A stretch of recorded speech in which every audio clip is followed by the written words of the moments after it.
તૈયારી મેં કહ્યું એ પ્રમાણે આની અંદર લક્ષણો પ્રમાણે એ દર્દીની સારવાર થતી હતી. કોવિડમાં જે પ્રોટોકોલ હતો એ જ પ્રોટોકોલથી આની સારવાર થતી હોય છે.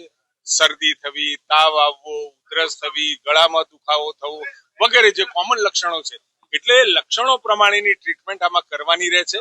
આમાં જે ટેસ્ટ કરવાનો છે, ટેસ્ટ માટેની કીટો પણ આપણે હવે વ્યવસ્થા કરવા તરફ છીએ અને લગભગ 2-3 દિવસમાં દરેક હોસ્પિટલમાં આ કીટો ટેસ્ટિંગ જેમથી કોવિડ આપણે જોઈ ચૂક્યા અને હું તો એવું માનું છું કે અત્યારે આપના દ્વારા આ સમાચાર સરકાર બિલકુલ જાગૃત છે, કેન્દ્ર સરકાર પણ જાગૃત છે. આદરણીય નડ્ડાજીએ પણ આના ઉપર વ્યક્તિગત રીતે ધ્યાન આપી રહ્યા છે, ડિપાર્ટમેન્ટ પણ આપી રહ્યું છે અને આપણી જે ભારતની સંસ્થાઓ છે એ પણ આના ઉપર બહુ વિશેષ ફોકસ કરી રહ્યું છે. એટલે લોકોમાં પેનિક ના થાય એ પણ જરૂરી છે, કારણ કે આ ન્યૂઝ વારંવાર ચાલે તો પેનિક ઉભું થતું હોય. મારી આપ સૌને વિનંતી છે કે જેવી કંઈક ગંભીર પરિસ્થિતિ લાગશે તો તરત જ ગુજરાતની પ્રજાને જાણ કરી ડુ એન્ડ ડોન્ટ્સ કદાચ અમે આજે જાહેર કરી દઈશું શું કરવું જોઈએ.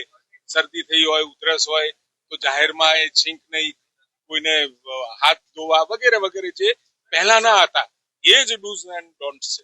સવાલ એ છે કે આખી દુનિયાની અંદર જે રીતે કોવિડનું પ્રમાણ વધ્યું અને આ તો ભારત 144 કરોડનો દેશ હતો અને છતાં પણ કેન્દ્ર સરકાર અને આદરણીય નરેન્દ્રભાઈએ વ્યક્તિગત રસ લઈ અને લોકડાઉન થી લઈ અને છેક સુધી કોવિડની રસી શોધાય ત્યાં સુધી ના પગલા જે લીધા એના કારણે આવડા મોટા દેશમાં દુનિયાને પણ ચિંતા હતી કે ભારતનું શું થશે, પરંતુ નેતૃત્વ નરેન્દ્રભાઈ મોદીનું હતું.